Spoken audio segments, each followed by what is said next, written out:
ഇതാരാ ഉണ്ണിയിറച്ചിയോ? അല്ല, ഇതാണ് ഉണ്ണിയുടെ ഇറച്ചി. അതെ, എല്ലാം തോന്നാൻ മാഷിന് ഉണ്ണിയാർച്ചയെ മുമ്പ് കണ്ടുള്ള പരിചയമൊന്നുമില്ലല്ലോ. ഉണ്ണിയാർച്ച എന്നല്ല മാഷെ, ഞാൻ വലിയ മഠത്തിലെ കോഴി തമ്പുരാട്ടി. അതെ, കോഴി തമ്പുരാട്ടിയാ. ഈ ആട്ടിക്കൊണ്ട് നടക്കുന്നവരെ തമ്പുരാട്ടി എന്ന് വിളിക്കുന്നതിൽ തെറ്റില്ല എന്ന് ഞാൻ വിചാരിക്കുന്നു. So hi guys, welcome back. ഇതൊരു റോസ്റ്റിംഗ് വീഡിയോ ആണ് സുഹൃത്തുക്കളെ. കുറച്ചധികം നാളുകൾക്ക് ശേഷമാണ് നമ്മൾ വീണ്ടും റോസ്റ്റിംഗ് വീഡിയോ ആയിട്ട് തിരിച്ചെത്തിയിരിക്കുന്നത്. മറ്റാരെയല്ല, ജാസിയാണ് നമ്മളിവിടെ റോസ്റ്റ് ചെയ്യുന്നത്. ഇവിടെ നമ്മൾ പാചകം ചെയ്യുമ്പോൾ ഒരല്പം എരിവും പുളിയും മസാലയൊക്കെ ഒരിത്തിരി കൂടിയിട്ട് തന്നെയാണ് നമ്മളിവിടെ പാചകം ചെയ്യുന്നത്. കാരണം മറ്റൊന്നുമില്ല, കുറച്ചധികം നാളുകളായിട്ട് ജാസി ഇപ്പോൾ ഒരു പൊതുശല്യമായിട്ട് മാറിക്കൊണ്ടിരിക്കുകയാണ്. വിഷയങ്ങൾ ഏകദേശമൊക്കെ നിങ്ങൾക്ക് അറിയാവുന്നുള്ള ഞാൻ വിചാരിക്കുന്നു. ഈ ഒരു കമ്മ്യൂണിറ്റിയിൽ പെടുന്ന 100-ൽ 2-3 ആൾക്കാരൊക്കെ വളരെ മാന്യമായിട്ട് മറ്റാർക്കും ബുദ്ധിമുട്ടുണ്ടാക്കാതെ പോകുന്ന കുറച്ച് ആൾക്കാരൊക്കെ ഉണ്ട്. പക്ഷേ ഈ ഒരു കമ്മ്യൂണിറ്റിക്ക് മൊത്തത്തിൽ നാണക്കേട് ഉണ്ടാക്കുന്ന ഇമാതിരി കാട്ടപരാധങ്ങളെ ഈ രീതിയിൽ തന്നെ പറഞ്ഞേ മതിയാവുള്ളൂ. എന്താണെങ്കിലും നമുക്ക് ജാസി ഈ അടുത്ത കാലത്തായിട്ട് കാണിച്ചു കൂട്ടിക്കൊണ്ടിരിക്കുന്ന കുറച്ച് പരിപാടികൾ നമുക്കൊന്ന് കാണാം. ജാസി, എന്തൊരു ചെക്കപ്പ് കഴിഞ്ഞോ? എല്ലാവരും ഡൗട്ടാണ്, ജാസി ഗർഭിണിയാണോ ജാസിക്ക് എത്ര മാസമായി എന്നുള്ളത്. ആരും അങ്ങനെ വിശ്വസിക്കുന്നില്ല. നിങ്ങൾ എല്ലാവരും വിശ്വസിക്കുന്നത് സീരിയസ്ലി നുണ പറയുന്നതല്ല. Wait and see. ശാസ്ത്രം തോറ്റു, ജാസി കൊച്ചാട്ടൻ ജയിച്ചു. പക്ഷേ ജാസിക്ക് ഒരിക്കലും ഗർഭിണിയാകാൻ പറ്റില്ല, ഗർഭണനാകാനേ പറ്റുള്ളൂ. അങ്ങനെ ജാസി ഗർഭശ്രീമാനായി മാറിയിരിക്കുകയാണ് സുഹൃത്തുക്കളെ. പക്ഷെ ഇതിനകത്ത് ഏറ്റവും അത്ഭുതകരമായിട്ടൊരു കാര്യം എന്താണെന്ന് വെച്ച് കഴിഞ്ഞാൽ, ജാസിക്ക് ജനിക്കാൻ പോകുന്ന ആ ഒരു കുഞ്ഞ് അത്രയും ലക്കി ആയിട്ടുള്ളൊരു കുഞ്ഞ് തന്നെയാണ്. കാരണം ജനിച്ച് വീഴുമ്പോൾ പിടിച്ചിറങ്ങാനുള്ള സംവിധാനം വരെ ഉണ്ട് എന്നുള്ളത് തന്നെയാണ്. അപ്പോൾ ഇന്നിതാ ചെക്കപ്പിന് വേണ്ടി വന്നതാണ്. ചെക്കപ്പ് കഴിഞ്ഞു. ഇനി എനിക്ക് ജസ്റ്റ് എന്നിട്ട് ബോഡി ഭയങ്കര വീക്ക്. അപ്പോൾ ജസ്റ്റ് ഒന്ന് ഗ്ലൂക്കോസും കൂടി ഒന്ന് ചെയ്യാനുണ്ട്. അപ്പോൾ അതുകൂടി ചെയ്യണം കേട്ടോ. അപ്പോൾ അത്രയേ ഉള്ളൂ. ടാറ്റാ. ചെക്കപ്പിന് വന്നേന്ന് പോലും കെച്ചപ്പ് എന്ന് പറഞ്ഞപ്പോൾ മാറിപ്പോയി, നാക്കുളുക്കിയിട്ട് ചെക്കപ്പ് എന്നായി മാറിയതാണ് സുഹൃത്തുക്കളെ. ഇത് കണ്ടപ്പോൾ എനിക്ക് ഫസ്റ്റ് ഓർമ്മ വന്നത്, മുമ്പ് ഈ സുരാജ് വെഞ്ഞാറമൂറിന്റെ പണ്ടത്തെ ഒരു സിനിമയുണ്ടല്ലോ, അതിനകത്ത് ഈ ഗർഭണനാവാൻ വേണ്ടിയിട്ടുള്ള ഒരു പരീക്ഷണങ്ങളൊക്കെ നടത്തുന്ന ഒരു സിനിമയാണ്. നിങ്ങൾ എത്ര പേര് കണ്ടിട്ടുണ്ടെന്നുള്ള എനിക്ക് അറിയത്തില്ല. ഇത് കണ്ടപ്പോൾ നേരെ എനിക്ക് അതാണ് ഓർമ്മ വന്നത്. അങ്ങനെ ജാസി കൊച്ചാട്ടൻ ഒരു ഗർഭണനാകാൻ പോവുകയാണോ? അതിന്റെ പേരിൽ എന്റെ പൊന്നടാവേ സോഷ്യൽ മീഡിയയിൽ എപ്പോഴും വെറുപ്പിലായിരുന്നു. നമുക്ക് 2 വീഡിയോസ് കാണാം.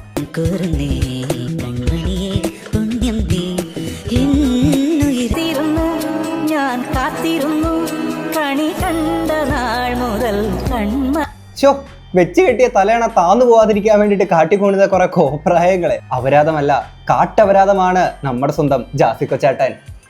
എന്ത് പ്രഹസനമാണ് സജി. ഇതിനെ കുറിച്ചിട്ട് ഒരു ഡോക്ടർ വന്നിട്ട് സംസാരിക്കുന്ന കുറച്ച് കാര്യങ്ങളുണ്ട്, നമുക്ക് അതൊന്ന് കേൾക്കാം. കുഞ്ഞുണ്ടാവാനായിട്ട് ഒരു സ്ത്രീക്ക് ആവശ്യമായിട്ടുള്ളത് എഗ് അഥവാ അണ്ഡം ഉൽപ്പാദിപ്പിക്കാനുള്ള ഫംഗ്ഷനിങ് ആയിട്ടുള്ള ഒരു ഓവറിയും ആ കുഞ്ഞിനെ ചുമക്കാനായിട്ട് ഫംഗ്ഷനിങ് ആയിട്ടുള്ള യൂട്രസുമാണ്.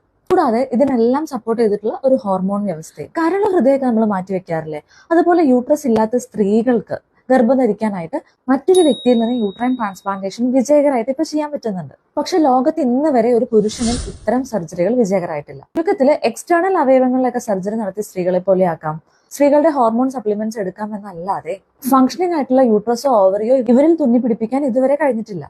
യൂട്രസ് ഇല്ലാത്തിടത്ത് എന്ത് ഗർഭം? അപ്പൊ ഇവർക്ക് സ്വന്തമായിട്ട് കുഞ്ഞുണ്ടാവണമെങ്കിൽ എന്താ ചെയ്യുക? സർജറിക്ക് മുമ്പായിട്ട് അവരുടെ ബീജം എടുത്ത് പ്രിസർവ് ചെയ്ത് വെക്കാം.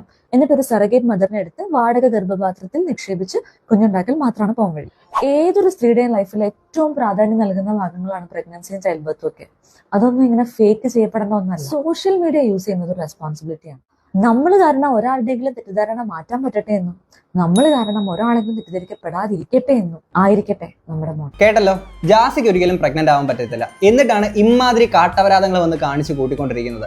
ആൻഡ് ഈ വീഡിയോയുടെ ഒക്കെ കമന്റ് ബോക്സിലൊക്കെ നിങ്ങൾ നോക്കിയാൽ കാണാൻ സാധിക്കും, ഒരുപാട് കുട്ടികൾ ഇത്രയും വർഷങ്ങളായിട്ടും ജനിക്കാണ്ട് ആ ഒരു സങ്കടം പേറി നടക്കുന്ന ആളുകളുടെ വിഷമങ്ങൾ അവർ ആ ഒരു കമന്റ് ബോക്സിൽ പങ്കുവെക്കുന്നത് കാണാൻ സാധിക്കും. എന്നിട്ടാണ് ഇമാതിരി കാട്ടപരാധങ്ങൾ ജാസി ഇവിടെ കാണിക്കുന്നത്. പല ആളുകളും ആ ഒരു അമ്മയാവാൻ എടുക്കുന്ന അല്ലെങ്കിൽ ആ ഒരു 10 മാസങ്ങൾക്കിടയിൽ മെന്റലി ആൻഡ് ഫിസിക്കലി പ്രിപ്പയർ ആവുന്ന അവരുടെ ബുദ്ധിമുട്ട്, ആ കാര്യങ്ങളൊക്കെ അതൊക്കെ ഭയങ്കര അത്രയും വലിയൊരു കാര്യമാണ്. അതിനെയാണ് ഇത്രയും നിസ്സാരവൽക്കരിച്ചുകൊണ്ടിട്ട് സ്ത്രീത്വത്തെ പോലും അപമാനിക്കുന്ന രീതിയിൽ ഇമാതിരി തോന്നിവാസങ്ങളൊന്നും ജാസി ഇവിടെ കാണിച്ചുകൊണ്ടിരിക്കുന്നത്. ഓക്കെ, എന്നിട്ട് ഇനി പല ആളുകളും പറയുന്നൊരു സൈഡുണ്ട്, ജാസിയുടെ മാനസികാവസ്ഥ നമ്മൾ മനസ്സിലാക്കേണ്ടത്, ജാസിയുടെ സാഹചര്യം മനസ്സിലാക്കേണ്ടത് എന്നൊക്കെ പറയുമ്പോഴത്തേക്കിന് ഇനി ജാസിയുടെ വേറെ കുറച്ച് സാധനങ്ങൾ നമുക്ക് കാണാം. ആണ്, സത്യമായിട്ട് ഞാൻ പ്രഗ്നന്റ് ആണ്. സീരിയസ്ലി, ഞാൻ നുണ പറയുന്നല്ല, സീരിയസ്ലി സത്യമായിട്ട് ഞാൻ പ്രഗ്നന്റ് ആണ്. ഞാൻ വെറുതെ പറയാ, ഫേക്ക് അല്ല അത്. ഞാൻ ഇത് അതുകൊണ്ടാണ് സാരി എടുത്തു വന്നത്. ഞാൻ ചുരിദാറിൽ ഇടാറ്. സാരി എടുത്തു വന്നത് അത് മറച്ചു വെക്കാൻ വേണ്ടിട്ട്, അല്ലെങ്കിൽ നിങ്ങൾ വയറ് കാണത്തില്ലേ. മാഷ പറയല്ലോ കേട്ടോ, നിങ്ങൾ ഇപ്പൊ ചിരിക്കുന്നില്ലേ, നിങ്ങൾ കുറച്ചും കൂടെ വെയിറ്റ് ചെയ്യേ. അല്ല, നിങ്ങൾ കുറച്ചുകൂടെ വെയിറ്റ് ചെയ്യേ, നിങ്ങൾക്ക് കാണാം. ഞാൻ അതെ, കുറച്ചുകൂടെ വെയിറ്റ് ചെയ്ത് കഴിഞ്ഞാൽ നമുക്ക് പല അത്ഭുതങ്ങളും നമുക്ക് ഇവിടെ കാണാൻ സാധിക്കും.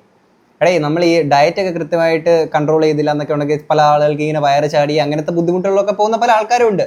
എന്ന് കരുതിയിട്ട് പെട്ടെന്ന് ഒരു സാരിയും ചുറ്റി ഇറങ്ങിയിട്ടാണെങ്കിൽ ഞാൻ ഗർഭിണിയാണ് എന്ന് പറയുന്നതിൽ എന്താണ് ഇതിനെയൊക്കെ പറയേണ്ടത്? ഇനി ഇത് കഴിഞ്ഞ് വേറെ കുറച്ച് സാധനങ്ങളൊക്കെ കാണാം. ആൾക്കാരൊക്കെ രൂക്ഷമായിട്ടുള്ള പ്രതികരണം 4 സൈഡിൽ നിന്ന് വന്നപ്പോഴത്തേക്കിന് ജാസി കൊച്ചാട്ടം പറഞ്ഞ കേൾക്കാം. സത്യം പറഞ്ഞാൽ ഞാൻ എന്താണ് ജീവിക്കുന്നത്, ഞാൻ എങ്ങനെയാണ് ജീവിക്കുന്നത്, എന്റെ റൈറ്റ് ആണ്. മാത്രമാണ് ഇവിടെ അമ്മയാവാൻ പോകുന്നത് പറഞ്ഞ ട്രാൻസ്ജെൻഡേഴ്സ്. ഇതിനു മുമ്പ് പല ആൾക്കാരും, ഞാൻ പേരെടുത്ത് പറയുന്നത്, പല ആൾക്കാരും പറഞ്ഞിട്ടുണ്ട്. വനിതയിലടക്കം അവരെ ഫീൽ വന്നിട്ടുണ്ട്. ഉണ്ട്. അപ്പൊ ഇവരൊക്കെ ഞാൻ പറയുമ്പോൾ ഭയങ്കര വലിയ സംഭവം. രഞ്ജിമാർ പറഞ്ഞിട്ടുണ്ടല്ലോ, ഒരുപാട് പേര് പറഞ്ഞിട്ടുണ്ട്. അപ്പൊ ഇവരൊന്നും പറയുമ്പോൾ പ്രശ്നമില്ല, ഞാൻ പറയുമ്പോൾ മാത്രം ഭയങ്കര സംഭവം. ആ ഗ്രൂപ്പിൽ, ഞാൻ ഇല്ലാത്ത ഗ്രൂപ്പിൽ, ഞാൻ സീരിയസ് ആയിട്ട് പറയാം, ഞാൻ ഇല്ലാത്ത ഗ്രൂപ്പിൽ എന്നെയും എന്റെ ഭർത്താവിനെയും കുറിച്ച് അല്ലെങ്കിൽ എന്റെ പാർട്ണറിനെ കുറിച്ച് വളരെ മോശമായിട്ട് പറഞ്ഞിട്ടുണ്ടെന്നുണ്ടെങ്കിൽ ഞാൻ സീരിയസ്ലി ഞാൻ കേസ് ഫയൽ അയച്ചു. എന്റെ പൊന്നോ, ഈ കൊച്ചാടിനെ പറ്റിയിട്ട് റോസ്റ്റ് ചെയ്തുകൊണ്ട് ഇവരുടെ കമ്മ്യൂണിറ്റിയിലുള്ള പല ആൾക്കാരും വന്ന് വീഡിയോസ് ഒക്കെ ചെയ്തേക്ക് നിങ്ങൾ ഇൻസ്റ്റയിലൊക്കെ സ്ക്രോൾ ചെയ്ത് കഴിഞ്ഞാൽ നിങ്ങൾക്ക് കാണാൻ സാധിക്കും. ഓക്കെ, എന്നിട്ട് ഇവിടെ വന്നിട്ട് പറയുന്ന കാര്യം എന്റെ ഇഷ്ടമാണെന്ന് പറഞ്ഞുകൊണ്ട് സ്ത്രീത്വത്തെ പോലെ അപമാനിച്ചുകൊണ്ട് ഈ പറയുന്ന കാട്ടവരാധമാണ് സ്വന്തം ഇഷ്ടം എന്ന് പറയുന്നത്. എന്തുവന്നടേ ഇത്? ഇനി ഇത് കഴിഞ്ഞിട്ട് അടുത്തൊരു ഡ്രാമയാണ് സർജറിയുടെ ഡ്രാമ. ഞാനൊരു സ്ത്രീ ആയിട്ട് മാറി എന്ന് പറഞ്ഞിട്ടുള്ളൊരു പരിപാടിയുണ്ട്. നമുക്ക് അതിന്റെ 2 വീഡിയോസ് ആണ്.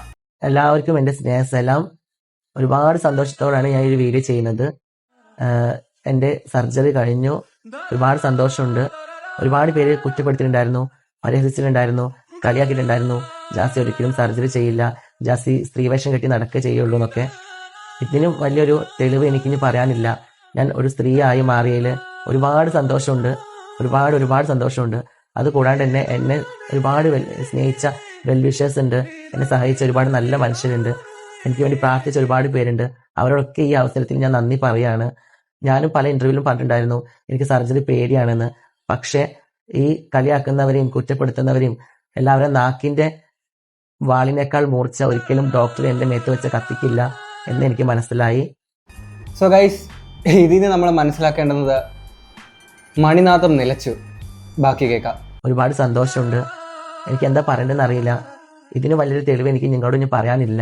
ഞാനൊരു സ്ത്രീയാണ് എന്ന് ഇനി പ്രൂവ് ചെയ്യാൻ എൻ്റെ കയ്യിൽ ഒരു തെളിവും ഇല്ല. കാരണം ഞാനൊരു സ്ത്രീയായി മാറിക്കഴിഞ്ഞു. അത്രമേൽ ഞാൻ ആഗ്രഹിച്ചൊരു കാര്യമാണ് ഞാനൊരു സ്ത്രീ ആവണമെന്ന്. കാരണം ഒരു കണ്ണാടിയുടെ മുമ്പിൽ നിൽക്കുമ്പോൾ എനിക്ക് ഞാനൊരു സ്ത്രീയാണ് അല്ലെങ്കിൽ ഞാനൊരു സ്ത്രീ ആയിക്കൊണ്ടിരിക്കുകയാണെന്ന് എൻ്റെ മനസാക്ഷിക്ക് തോന്നുന്ന രീതിയിലുള്ള സർജറികൾ ഞാൻ ചെയ്തു. ഒരുപാട് സന്തോഷമുണ്ട്. എനിക്ക് വേണ്ടി പ്രാർത്ഥിച്ച എല്ലാ നല്ലവരായ മനുഷ്യന്മാരോടും എനിക്ക് സ്നേഹവും കടപ്പാടുകളുണ്ട്. എന്നെ കുറ്റപ്പെടുത്തിയവരോട് എനിക്ക് പറയാനുള്ളത്, നിങ്ങളായിരുന്നു എൻ്റെ ഊർജം. എനിക്ക് എൻ്റെ സ്വത്തം തിരിച്ചറിഞ്ഞ് അതിലേക്ക് മടങ്ങാനുള്ളൊരു ഊർജം നിങ്ങളായിരുന്നു. എന്തായാലും സർജറി കഴിഞ്ഞതിൽ ഞാൻ ഒരുപാട് സന്തോഷമുണ്ട്. എല്ലാവരും എനിക്ക് വേണ്ടി പ്രാർത്ഥിക്കണം. ആഫ്റ്റർ എൻ്റെ സർജറിയുടെ മുറിവുകളെല്ലാം മാറി ഞാൻ പൂർവാധികം നല്ല രീതിയിൽ വരാൻ വേണ്ടി നിങ്ങൾ എല്ലാവരും ദുആ ചെയ്യണം. എല്ലാ ഉപമാരെയും ദുആയിൽ എന്നെ ഉൾപ്പെടുത്തുന്നുണ്ടെന്നൊക്കെ പറഞ്ഞതിലൊക്കെ ഒരുപാട് സന്തോഷമുണ്ട്. അപ്പൊ എല്ലാവരും എനിക്ക് thank you so much guys. അങ്ങനെ മണിനാഥം നിലച്ചു. സാഡ് BGM ഒക്കെ കേട്ടിട്ട് മനുഷ്യനെ കരയിപ്പിക്കുമല്ലോ നിങ്ങൾ. എന്തോ കൊച്ചാട്ട ഇങ്ങനെയൊക്കെ കാണിച്ചുകൊണ്ടിരിക്കുന്നത്. അപ്പൊ കൊച്ചാട്ടനിൽ നിന്നും കൊച്ചാട്ടത്തിയായിട്ട് മാറാനെ കൊണ്ടുള്ള തത്രപ്പാടിലൊക്കെയാണെന്നുള്ളതാണ് ഇവിടെ ജാസി കൊച്ചാട്ടൻ പറഞ്ഞുകൊണ്ടിരിക്കുന്നത്. എന്നാൽ ഇത് ആൾക്കാരെ പറഞ്ഞു പറ്റിക്കുമായിരുന്നേ. വീഡിയോ കാണുന്ന നമ്മളെ എല്ലാവരെയും അവർ പറ്റിക്കുകയായിരുന്നു എന്ന് പറഞ്ഞാൽ നിങ്ങൾ വിശ്വസിക്കുമോ? എന്നാൽ സത്യം അതാണ്. ഞാൻ ഇന്ന് റെനെ മെഡിസിറ്റിയിലേക്ക് വിളിച്ചിട്ടുണ്ടായിരുന്നു. ആ ഫോൺ കോൾ നിങ്ങൾക്ക് മുന്നിലേക്ക് ഞാൻ വെക്കുകയാണ്. എന്റെ പേര് ബൈജു എന്നാണ്. മാഡം ഒരു കാര്യം അറിയാൻ വേണ്ടി വിളിച്ചതാണ്. ഈ സോഷ്യൽ മീഡിയയിലൊക്കെ ജാസി എന്ന് പറയുന്നൊരു ആളില്ലേ, ശരിക്കും എന്തായിരുന്നു അത്? ഓപ്പറേഷൻ ആയിരുന്നു എന്താണെന്ന് അറിയാൻ വേണ്ടിട്ടായിരുന്നേ. ഡീറ്റെയിൽസ്, സർജറി ഡീറ്റെയിൽസ് ഒന്നും അറിയില്ല കേട്ടോ സാർ, എന്താണ് നടന്നതെന്നുള്ള. ബോട്ടം സർജറി ഇവിടെ ഇല്ല. ബോട്ടം സർജറി ഇല്ല അല്ലേ? ഇല്ല, ബോട്ടം സർജറി ഇവിടെ ഇല്ല കേട്ടോ സാർ.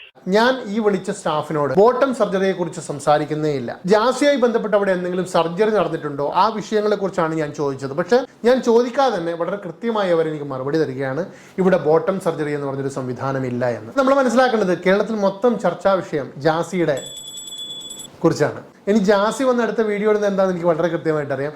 ഞാൻ പറഞ്ഞിട്ടില്ലല്ലോ ബോട്ടം സർജറിയാ കഴിഞ്ഞതെന്ന്, ഞാൻ പറഞ്ഞിട്ടില്ലല്ലോ ഇന്ന സർജറിയാ കഴിഞ്ഞതെന്ന്, ഞാൻ പറഞ്ഞിട്ടില്ലല്ലോ എൻ്റെ ഗർഭമാണ് നടക്കുന്നതെന്ന്. ഇതൊക്കെ വേണമെങ്കിൽ ജാസി വന്ന് പറയും. പക്ഷേ തെറ്റിദ്ധരിപ്പിക്കുകയാണ് ജാസി ഓരോ മൊമെന്റിലും ചെയ്യുന്നത്. സോ മണിനാഥം തുടരും.